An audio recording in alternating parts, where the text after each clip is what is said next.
Part 1. The diplomatic summit, the space station floated in the darkness between stars. It was called Horizon's Edge, and it was the largest structure humans had ever helped build. The station was home to the Galactic Council, where 12 different species met to talk about trade, peace, and the future of their worlds. The year was 2347. Humanity had joined the Council 50 years ago, after first contact with alien life changed everything. In those 50 years, humans had learned many things. They learned that the galaxy was old, that other species had traveled between stars for thousands of years, and that many of those species looked at humans the way humans once looked at children trying to sit at the adult table. Staff Sergeant Park Do-yoon stood near the entrance of the main hall, watching delegates arrive. He was part of the security team assigned to protect the human delegation. He wore his dress uniform, dark blue with silver buttons, and he stood perfectly still like a statue made of flesh and bone. Do-yoon was 34 years old. He was not tall, maybe 5 feet 9 inches, but his body was thick with muscle built over 15 years of military service. His face was calm and hard to read. His eyes moved constantly, watching everything, missing nothing. He had fought on 3 different moons and 2 planets. He had seen friends die. He had killed enemies. None of this showed on his face. The main hall was beautiful. The ceiling rose 200 feet above the floor, made of transparent material that showed the stars outside. Floating platforms carried delegates from different levels. Holographic displays showed information in dozens of languages.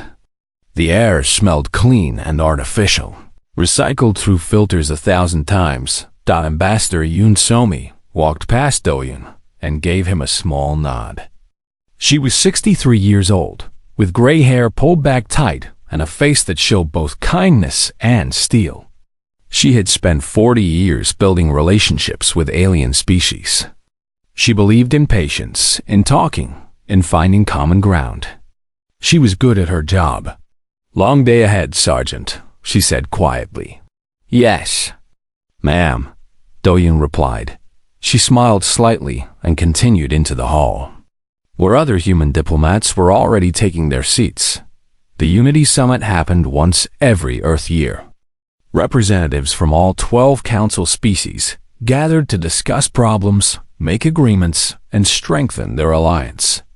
Most of it was boring. Hours of speeches, days of small meetings, mountains of documents and treaties and trade agreements. But this year felt different. There was tension in the air, like electricity before a storm. The Reason walked through the door 10 minutes later. The Vectari delegation arrived with heavy footsteps and the sound of clicking mandibles. There were 6 of them, each one standing nearly 7 feet tall. Their bodies were covered in hard exoskeletons, like insects grown to nightmare size. They had 4 arms each, ending in hands that could crush stone. Their heads were angular, with small eyes that glowed faint orange and mouths full of sharp edges. The Vectari were warriors. Their entire civilization was built on conquest. They had taken 11 star systems by force, crushing any species that stood in their way. They joined the Galactic Council not because they believed in peace, but because even they recognized that some enemies were too strong to fight alone. They did not like humans. This was not a secret. The Vectari had spoken openly about their belief that humans were weak, soft creatures who had no place among the stars. Humans had only been in space for a few centuries. Humans still fought each other over small patches of their home planet. Humans were prey animals pretending to be predators. Commander Threll led the Vectari delegation. He was larger than the others, his exoskeleton darker and thicker, covered in scars from old battles. He had conquered 3 worlds personally. He had killed thousands of enemies with his own hands. He walked like someone who had never been afraid of anything in his life. Thrall did not slow down as he entered the hall. He walked straight through the crowd, and other species moved out of his way. When he passed the human delegation's area, he deliberately changed his path to walk closer to them. Ambassador Yoon was speaking with a young aide, holding a datapad. Thrall's shoulder struck her arm as he passed. The datapad flew from her hand and clattered on the floor. Data chips scattered across the polished surface. Yoon stumbled, but caught herself. She did not fall. Thrall did not stop. He did not apologize. He did not even look back. The young aide, a woman named Kwon Minji, quickly bent down to gather the scattered chips. Her hands were shaking. She was 25 years old, a linguistic specialist who had studied 12 alien languages. She had never been this close to a Victari before. She had never felt so small. Ambassador Yoon straightened her jacket and continued her conversation as if nothing had happened. Her face showed nothing. Only her eyes, for just a moment, revealed the cold anger beneath her calm surface. Do-hyun watched all of this. He saw the deliberate path Thrall took. He saw the way the Victari commander's mandibles clicked with amusement after the collision. He saw Minji's shaking hands and Yoon's hidden anger. He said nothing. He did nothing. His face remained calm and empty, but his hands, hanging at his sides, slowly closed into fists. The summit began with opening speeches. The council chairman, a being made of living crystal from a world called Osea, welcomed all delegates. Each species representative spoke brief words about cooperation and shared future. When the human representative spoke, Thrall made a sound that all Victari recognized as mockery. Several other delegates noticed. None said anything. The morning passed slowly. Discussions about trade routes. Arguments about mining rights in unclaimed systems. Proposals for joint scientific missions. Do-hyun stood at his post and watched and listened. He noticed things. He noticed that the Rolani delegation, small furry beings with 6 legs, kept their distance from the Victari.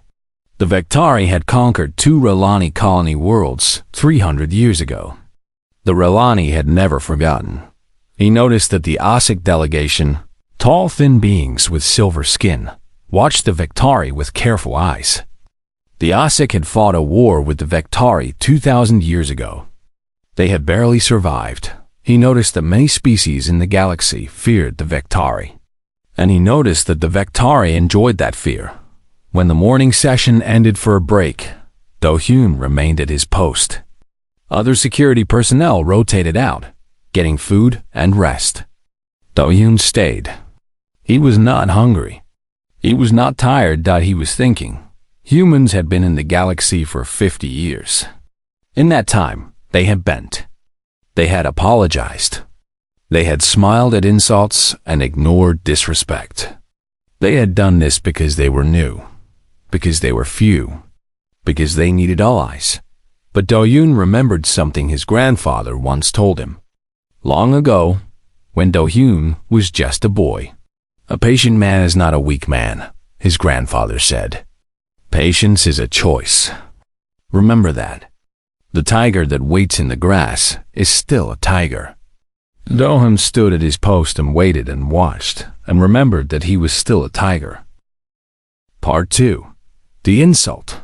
The break between sessions lasted 1 standard hour. Delegates spread throughout the station, finding food and quiet corners to make private deals. The main hall emptied slowly, leaving only cleaning drones and security personnel. Do-hyun walked a slow patrol around the human delegation's area. His eyes moved constantly, checking doors and windows and shadows. He had been doing this for so long that it felt natural, like breathing. The station had many common areas where different species could meet and talk. One of these was called the garden, a large room filled with plants from a dozen worlds. There were trees that glowed soft blue, flowers that sang when touched, and grass that changed color based on the emotions of nearby beings. Kwon Minji went to the garden to calm her nerves. The morning had been difficult. Thrall's deliberate collision with Ambassador Yoon had shaken her more than she wanted to admit. She needed a few minutes alone, surrounded by living things, to remember that the universe was not all sharp edges and cold metal. She found a bench near a small pond filled with orange water and sat down. She closed her eyes and tried to breathe slowly. She did not hear the heavy footsteps approaching. "The prey creature sits alone," a deep voice said. "How foolish." Minji's eyes flew open. Commander Thrall stood 3 meters away, his forearms crossed over his massive chest. 2 other Vectari stood behind him, their orange eyes fixed on her like predators watching a trapped animal. She stood quickly, her heart pounding. "Commander Thrall." "I was just leaving." "Sit," Thrall commanded. "I wish to study you." Minji did not sit. She stood frozen, unsure what to do. Running seemed wrong. Staying seemed dangerous. Her translator device hung around her neck, turning Thrall's words into sounds she could understand. But it could not translate the threat in his voice. "Humans are strange creatures," Thrall said, walking closer. "You are soft. Your bones break easily. Your skin tears at the smallest touch. You have no claws, no armor, no venom. Yet you believe you belong among the stars." "We have earned our place," Minji said quietly. Thrall's mandibles clicked rapidly. The Vectari behind him made similar sounds. They were laughing. "Earned?" Thrall repeated. "You have been given your place. The council allows you to sit at our table because you are amusing, because watching you stumble through the galaxy entertains us. You are pets. Performing animals. Nothing more."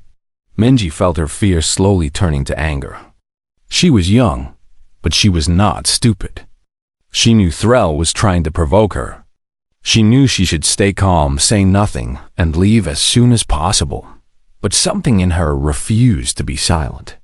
"We were killing each other for thousands of years," she said, her voice stronger now. "And we're still here. Our planet tried to kill us with ice and fire and disease. And we're still here. Maybe we're not the biggest or the strongest, but we survived everything that tried to destroy us. That means something." Thrall took another step closer. He was so large that Minji had to tilt her head back to see his face. His shadow fell over her like a dark blanket. "On my world," he said softly, "a prey animal that speaks to a predator this way is eaten slowly. I would start with your fingers, then your toes, then your tongue. I would keep you alive for days." Minji's courage flickered. She took a step backward without meaning to. "Commander." The voice came from behind Thrall. It was calm and flat, like still water. Thrall turned slowly. Part Doin stood at the entrance to the garden, his hands at his sides, his face empty of expression. "I'll ask you to step back from our personnel," Do-hyun said. Thrall stared at the human male. He was so small. His head barely reached Thrall's chest. His arms were thin compared to Vectari limbs. He had no exoskeleton, no natural weapons, nothing but soft flesh wrapped around fragile bones.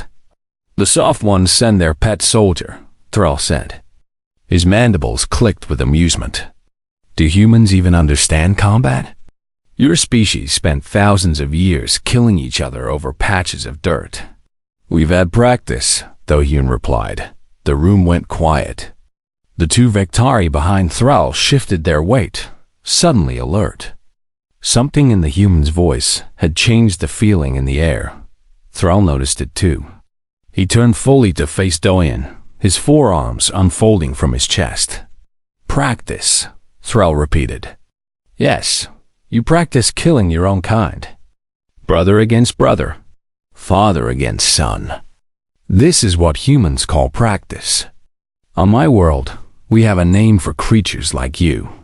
We call them broken animals. Creatures so damaged they attack their own pack." Do-hyun did not react. His eyes stayed fixed on Thrall's face. His breathing remained slow and steady. "Your translator works well," Do-hyun said. "You should use it to learn better insults." More clicking sounds from the Vectari. But Thrall was not laughing now. His orange eyes had narrowed. You dare mock me, small creature? I'm asking you politely to leave Miss Kwan alone. This is a diplomatic summit. There are rules. Thrall took 3 steps forward, closing the distance between them. He loomed over Do-yoon like a mountain over a stone. Rules, Thrall said. Yes, let me teach you a rule. On my world, a soldier who speaks to a commander this way would be executed. His family would be dishonored. His name would be erased from all records. He would die forgotten and unmourned. Do-yoon looked up at the massive alien.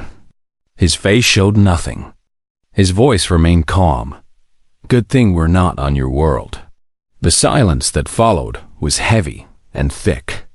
Minji stood frozen by the bench, afraid to move, afraid to breathe. Other beings had entered the garden. An Osseck diplomat stood near the doorway. 2 Rilani traders had stopped on the path behind Do-yoon. A cleaning drone hovered in the corner, its sensors recording everything. Thrall's mandibles spread wide, revealing rows of sharp edges. This was the Vectari equivalent of a smile, but there was no warmth in it. Only hunger. You are brave for a prey animal, Thrall said. Stupid, but brave. I will remember your face, little human.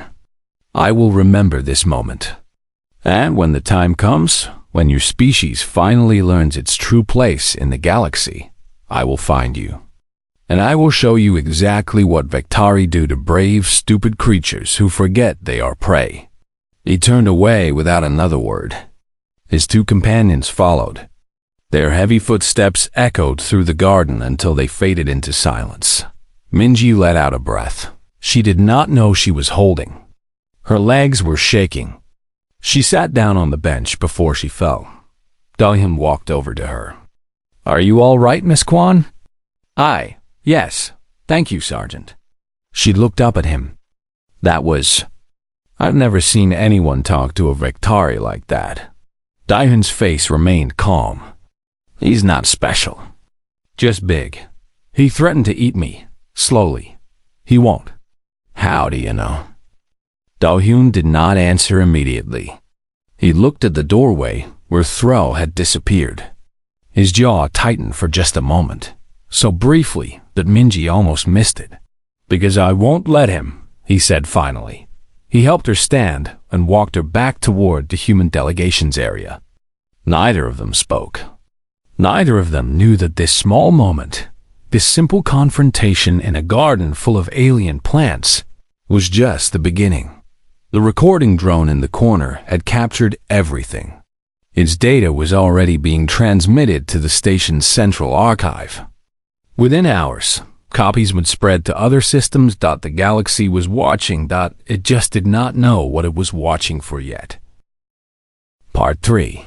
The strike. The afternoon session of the Unity Summit began badly and got worse. Commander Thrall seemed angry now. His earlier amusement had disappeared. He interrupted other speakers. He made dismissive sounds when human delegates talked. He stared at the human section of the hall with eyes that promised violence. Ambassador Yoon noticed. She had been doing this job for 40 years. She knew when a situation was turning dangerous.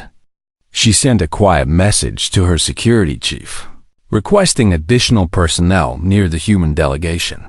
Do-hyun received the order to remain close to the ambassador. He took a position 3 meters behind her seat, where he could see the entire hall. His eyes kept finding Thrall in the crowd. The session dragged on. A trade dispute between the Relani and a minor species called the Tauric. A proposal for new shipping routes through unclaimed space. A long and boring argument about communication frequencies that almost put half the delegates to sleep. Then came the moment that changed everything. The council. Chairman announced a short break. Delegates began to stand, to stretch, to move around the hall. Many gathered in small groups to talk quietly. Thrall stood and walked directly toward the human delegation. Do-hyun saw him coming. His body tensed slightly. but he did not move from his position. Thrall stopped 5 meters from Ambassador Yoon. His voice was loud enough for everyone nearby to hear. I have a question for the human representative, he announced. Yoon stood slowly. Her face was calm, her voice steady. How can I help you, Commander? I have heard that humans consider themselves warriors, that you have armies and weapons and soldiers. Thrall's mandibles clicked. I wish to see proof of this claim. Our military history is well documented, Yoon replied. I would be happy to share educational materials with your delegation. I do not want documents. I want proof. Thrall pointed at Doyen. This one stood against me today. He spoke as if he were my equal. I wish to see if human soldiers are truly as brave as they pretend to be. The hall was growing quiet. Other delegates turned to watch. Recording drones drifted closer. Sergeant Park was performing his duty, Yoon said. Protecting our personnel is his job. Then let him perform his duty now. Let him face me. Let us see what human soldiers are made of. Dunn stepped forward. I'm happy to demonstrate. Sergeant. Yoon's voice was sharp. Stand down. The small one wants to play, Thrall said. His mandibles spread wide in that terrible smile. Let him play. Dohyun stopped next to Ambassador Yoon. His eyes were fixed on Thrall. His voice was quiet but clear. I don't want to fight you, Commander, but I won't let you threaten our people. Threaten? Thrall laughed, a harsh clicking sound. I am not threatening anyone. I am educating. The galaxy should see what humans truly are. Soft creatures who hide behind words and rules. Prey animals who have forgotten their place. He stepped closer to Doyen. 1 step. 2 steps. 3. They were less than 2 meters apart now. Thrall towered over the human like a giant standing before a child. You see? Thrall announced to the watching crowd. The human trembles. He knows what I am. He knows what I can do. His body understands the truth even if his mind does not. Dahun was not trembling. He stood perfectly still. Strike me, little human, Thrall said softly. Show the galaxy your courage. Prove that you are more than a frightened animal pretending to be a warrior. I will not strike you, Dohyun replied. Because you are afraid. Because there is no need. Thrall's eyes narrowed. His upper right arm twitched. Now I will give you a need. What happened next was broadcast across 17 star systems. Thrall's arm moved in a blur. His hand, heavy with exoskeleton and muscle, swung in a wide arc and struck the side of Dawn's face with terrible force. The sound was like a gunshot. Crack. Dawn's head snapped to the side. His body stayed upright, but he took a small step to absorb the impact. Blood appeared on his lip, bright red against his skin. The hall went silent. Completely, absolutely silent. This was a Vectari dominance strike. It was meant to humiliate, to establish power, to show everyone watching who was the predator and who was the prey. Thrall had used this strike on dozens of opponents. Most of them had fallen. Many had died. Dahyun did not fall. He turned his head back slowly. Blood ran down his chin. His eyes found Thrall's face. Ambassador Yoon's voice cut through the silence. Sergeant Park, stand down. That is an order. Dahyun did not move. Did not respond. Did not look away from Thrall. Thrall's mandibles clicked rapidly. He was pleased. The human had taken his strike and remained standing. This was unexpected. This was interesting. You see? Thrall announced to the watching crowd. Humans understand only one language. The language of force. They know their place. They know that they are. Dohyun moved. No one saw it happen. One moment he was standing still, blood on his face, hands at his sides. The next moment he was inside Thrall's reach, his right hand shooting upward, like a snake striking its prey. His fingers found the gaps between the plates of Thrall's exoskeleton. These gaps were small, almost invisible, but Dayan had spent 2 weeks studying Vektari anatomy. He knew exactly where to grab Dot 1 second. His fingers locked into place around Thrall's skull. His grip was like iron, like stone, like something that would never let go. Thrall's forearms grabbed at Doyun's wrist. He pulled. He twisted. He was 10 times stronger than any human. His arms had crushed metal and stone and bone. Doyun did not budge. His arm did not move. His grip did not weaken Dot 2 seconds. Thrall's mandibles opened wide. A sound came from his throat, something between a roar and a scream. His legs pushed against the floor, trying to pull away, trying to escape. Doyun's grip tightened. The sound of cracking chitin filled the hall. It was a terrible sound, like ice breaking on a frozen lake. Like bones snapping. Like the end of something that was supposed to be unbreakable. 3 seconds. Commander Thrall. Veteran of 40 campaigns. Conqueror of 3 worlds. Terror of the Galactic Council dropped to the floor. He did not move. He would never move again. Doyun stood over the body. His hands still raised, his fingers dark with alien blood. His face showed nothing. No anger, no satisfaction, no fear. He looked around the hall at the hundreds of beings staring at him. His eyes found the recording drones hovering nearby. He said nothing. There was nothing to say. The message had been delivered. Chaos erupted. Vektari guards drew weapons. Human security rushed forward. Delegates from a dozen species scattered, shouting and screaming. But through all the noise and movement, one image remained frozen in the memories of everyone who watched.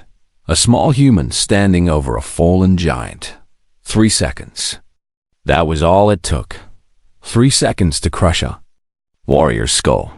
3 seconds to change the galaxy's understanding of humanity. Forever. 3 seconds to show every species watching that humans were not prey animals pretending to be. Predators. They were predators. They had always been. Predators. And now the galaxy knew.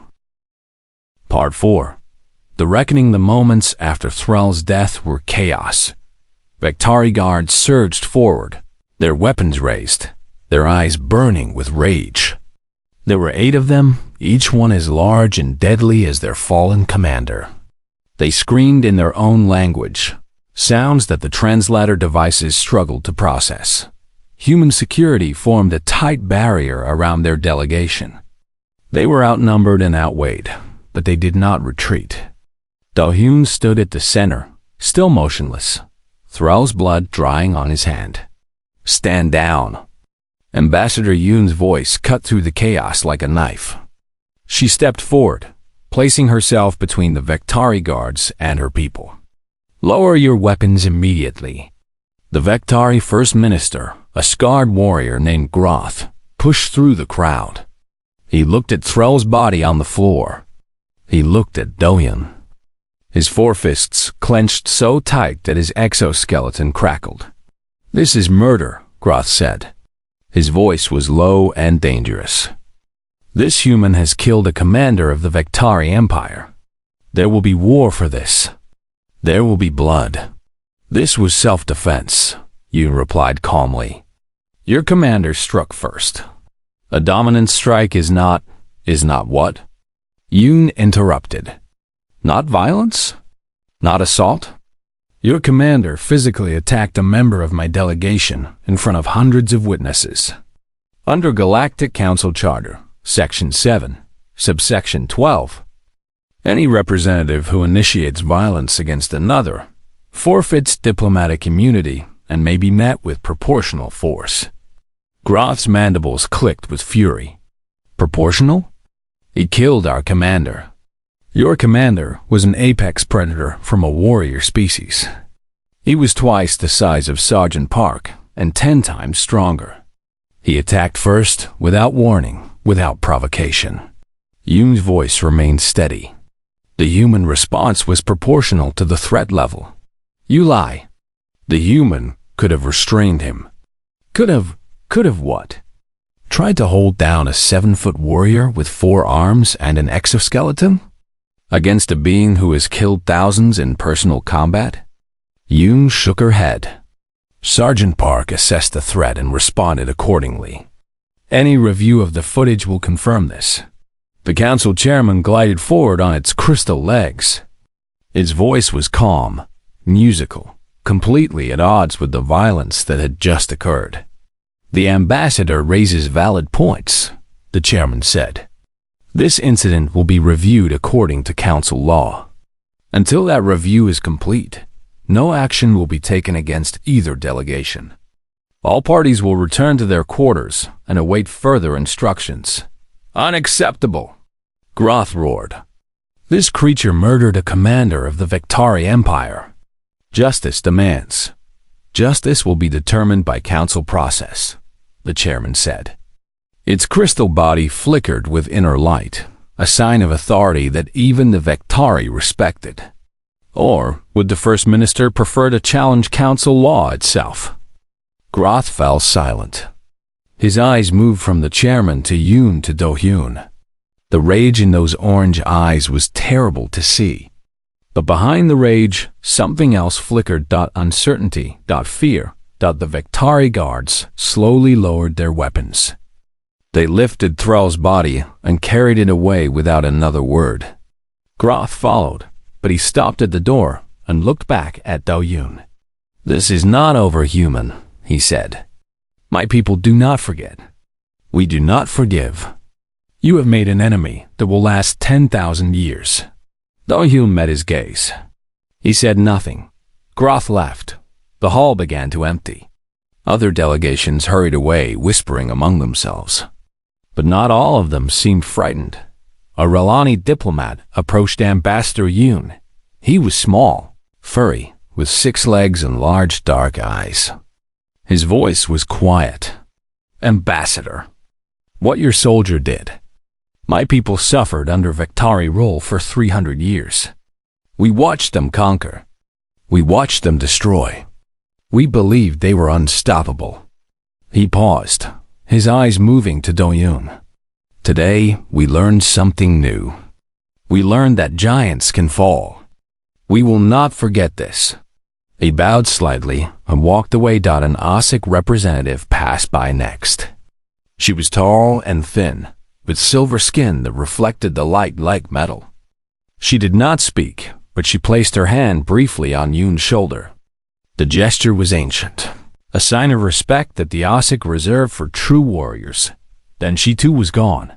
Within an hour, the hall was empty except for the human delegation and their security team. Admiral Ko Tayson arrived from the human military vessel orbiting the station. He was 60 years old, with white hair and a face that had seen too many wars. He watched the footage 17 times before speaking. 3 seconds, he said finally. You killed a Victari commander in 3 seconds. Do-hyun stood at attention. Yes, sir. How? I studied their anatomy, sir. The gaps between their exoskeleton plates are vulnerable to focused pressure.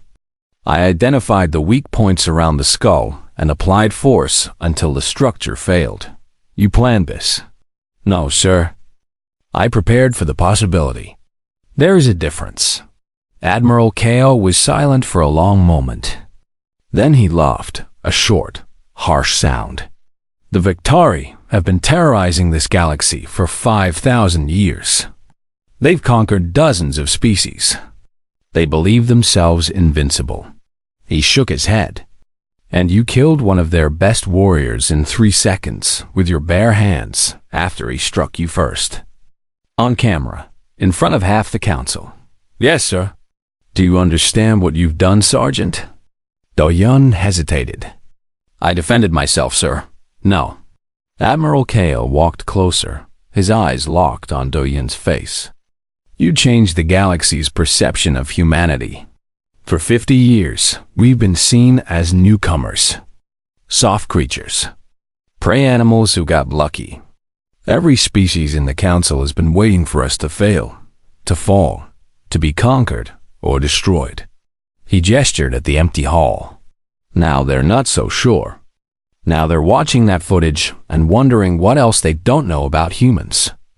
Now they're thinking about all those wars we fought against each other, all that practice we had. All those millions of years of evolution that turned us into the most efficient killers our planet ever produced. Admiral Ko placed his hand on Do-Yoon's shoulder. You didn't just kill Thrall, Sergeant. You killed the assumption that humans are weak. And that assumption has been protecting other species from us for 50 years. Sir? They left us alone because they thought we were harmless. Now they know we're not. Admiral Ko's expression was hard to read. That's either the best thing that's ever happened to humanity or the worst. Only time will tell. He turned to Ambassador Yoon. You handled this well, Ambassador. The legal argument was perfect. But we need to prepare for consequences. The Victari won't let this go quietly. You nodded. I've already contacted our allies. The Relani and Osik delegations have offered statements supporting our position. Others are considering it because they hate the Victari, because they fear the Victari. Or they did. She glanced at Do-Yoon. Perhaps now they fear someone else. The review process took 3 days. The council watched the footage dozens of times. They examined the angle of Thrall's strike, the force behind it, the injuries it caused. They calculated that the blow would have killed an unprotected human civilian instantly. In the end, the ruling was clear. Commander Thrall had initiated violence. Staff Sergeant Park Do-Hyun had responded with defensive force. The death, while regrettable, was legally justified. The Victari delegation withdrew from the council in protest. They promised revenge. They swore that humanity would pay for this insult. But as their ships left the station, other species watched them go with new eyes. The giants could fall, the prey could bite back, and the small, human soldier who had proven this stood quietly at his post, watching the stars, waiting for whatever came next. Part 5. The message 3 weeks after the Unity Summit. Park Do-Hyun sat in a small gray room on Earth. The room had 1 table, 4 chairs, and no windows. Fluorescent lights hummed overhead. A glass of water sat untouched in front of him. Across the table sat 3 judges from the military, tribunal, and 2 civilian oversight officials. They had spent 4 days reviewing every second of footage, every witness statement, every piece of evidence from the incident. Now it was time for the final session. General Baek Sang-ho, the senior military judge, leaned forward in his chair. He was 70 years old, with deep lines on his face and eyes that had seen every kind of war humanity had ever fought. Sergeant Park, he said, we've reviewed the evidence thoroughly. The council's ruling supports your actions as legally justified self-defense. However, this tribunal exists to determine whether your conduct met the standards of the United States Marine Corps. Yes, sir, Do-Hyun replied. You could have restrained Commander Thrall. You're trained in non-lethal combat techniques. You've successfully subdued larger and stronger opponents without killing them in the past. Yes, sir. Then why didn't you? The room was silent. The other judges watched Do-Hyun carefully. The civilian officials took notes on their tablets. Do-Hyun was quiet for a long moment. When he spoke, his voice was calm and steady. Permission to speak freely, sir? Granted. Do-Hyun took a breath. He looked at each person in the room, meeting their eyes one by one. For 50 years, humanity has entered every room in the galaxy apologizing. We apologize for being new. We apologize for being small. We apologize for not understanding alien customs. We smile when we are insulted. We bow our heads when we are threatened. We let them believe we are weak because we choose peace over war. He paused.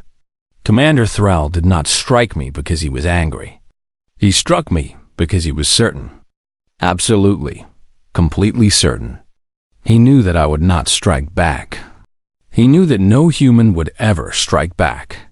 He had watched us apologize for 50 years. He had seen us bend and bow and retreat. He believed, deep in his heart, that humans were incapable of real violence. General Beak's expression did not change. Go on. Every species in the galaxy believed the same thing. They looked at us and saw soft creatures playing at civilization. They saw prey animals who had accidentally stumbled into the stars. They never saw us as threats because we never showed them what we truly are. Diane's hands lay flat on the table. They did not tremble. Humans are the most successful predators our planet ever produced. We hunted every other large animal on Earth to extinction or submission. We killed each other by the millions, over and over, for thousands of years. We developed weapons that could destroy entire cities in seconds. We are the children of warriors and killers, the survivors of 100,000 generations of violence. He leaned forward slightly. I could have restrained Commander Threll. I could have held him down and waited for help to arrive. But if I had done that, nothing would have changed. Other species would have said that humans got lucky. They would have made excuses. They would have continued to believe that we were weak. So you killed him to make a point? One of the civilian officials asked. Her voice was sharp with disapproval. No, ma'am. I killed him to deliver a message. Dohan met her eyes without blinking. I killed him in a way that could not be misunderstood. 3 seconds. With my bare hands. In front of every species in the galaxy. A message that would be remembered for generations. What message? General Beak asked. That humans are not prey, Do-Yoon replied. That our restraint is a choice, not a limitation. That the patience we have shown for 50 years was never weakness. It was control. And that anyone who forgets this, anyone who believes they can strike us without consequence, will learn the truth the same way Commander Threll learned it. The room was completely silent. General Beak studied Do-Hyun for a long time. His face was impossible to read. You understand that this reasoning could be seen as justification for murder. That you're essentially admitting you killed a being to send a political message. I understand, sir. But I was not the one who started the violence. Commander Thrall struck me first. His blow would have killed an unprotected human. Every action I took after that moment was defensive. Do-Hyun paused. I simply chose a form of defense that would have lasting consequences. The tribunal recessed for 2 hours. When they returned, General Beak read the verdict. Staff Sergeant Park Do-Hyun, this tribunal finds that your actions on Horizon's Edge were within the bounds of lawful self-defense. You are cleared of any criminal wrongdoing. However, you will receive a formal reprimand for excessive force during a diplomatic function. This reprimand will be noted in your service record, but will not affect your rank or position. Dawn nodded. Thank you, sir. Don't thank us yet, Sergeant. The Vectari have sworn revenge against humanity. Your actions may have consequences that last for centuries. I hope your message was worth it. Time will tell, sir. Ambassador Yoon visited Do-Hyun that evening, at a small bar near the military base. She found him sitting alone, drinking tea, watching the sunset through the window. May I join you? She asked. He stood and pulled out a chair for her. Of course, ma'am. She sat down slowly. She looked tired. The past 3 weeks have been difficult for everyone. You've made my job significantly harder, she said. I know. I'm sorry, ma'am. Are you? Do-Hyun considered the question. He took a sip of his tea before answering. I'm sorry for the trouble I've caused you personally. You're a good ambassador. You've dedicated your life to building bridges between species. My actions destroyed some of those bridges, but I'm not sorry for what I did. Some lessons can't be taught with words and treaties. Some messages have to be written in blood. Yoon was quiet for a long moment. The sunset painted the sky in shades of orange and red. "You know what's interesting?" she said finally. "In the past 3 weeks, we've received more requests for alliance and trade agreements than we did in the previous 5 years combined. Species that ignored us before are suddenly eager to talk. Species that dismissed us as irrelevant are now asking about our military capabilities." Dohan raised an eyebrow. "Fear makes strange friends." "It does. But it also makes dangerous enemies. The Victari won't forget what you did. They'll be planning revenge for generations." "Let them plan," Dayan said quietly. "Let them watch the footage again and again. Let them study how their greatest warrior fell in 3 seconds. Let them remember that we chose peace because we wanted it, not because we were afraid of war." He turned to look at Ambassador Yoon directly. "When they're done planning, when they're done watching, when they finally decide to come for us, they'll hesitate. Just for a moment. They'll wonder if the human in front of them is like me. They'll wonder if they're about to make the same mistake Thrall made. And in that moment of hesitation," Dohin smiled. It was a small smile, barely visible, but it held something old and cold and dangerous. "In that moment, ma'am, we'll already be moving." Ambassador Yoon studied him for a long time. Then, unexpectedly, she smiled back. "You know, Sergeant, I've spent my entire career believing that peace could be achieved through understanding and cooperation. That violence was always the wrong answer. And now? Now I think I understand something I didn't before." She stood and straightened her jacket. "Sometimes peace must be built on a foundation of fear. Sometimes the best way to prevent violence is to show exactly how devastating it can be." She placed her hand briefly on his shoulder. "Don't be sorry for what you did. Some lessons can't be taught with words." She walked away, leaving Do-hyun alone with his tea and the fading sunset outside. The first stars were appearing in the darkening sky. Somewhere out there, among those distant lights, the galaxy was watching humanity with new eyes. Some watched with fear. Some watched with respect. Some watched with hatred. But none of them, not one single species in all the vast reaches of space, would ever again mistake human patience for weakness. The message had been delivered. The galaxy had received a dot, and Staff Sergeant Park Do-hyun, the man who had crushed a warrior's skull in 3 seconds, finished his tea in silence and watched the stars come out, one by one, like eyes opening in the darkness, waiting, watching, ready, the end.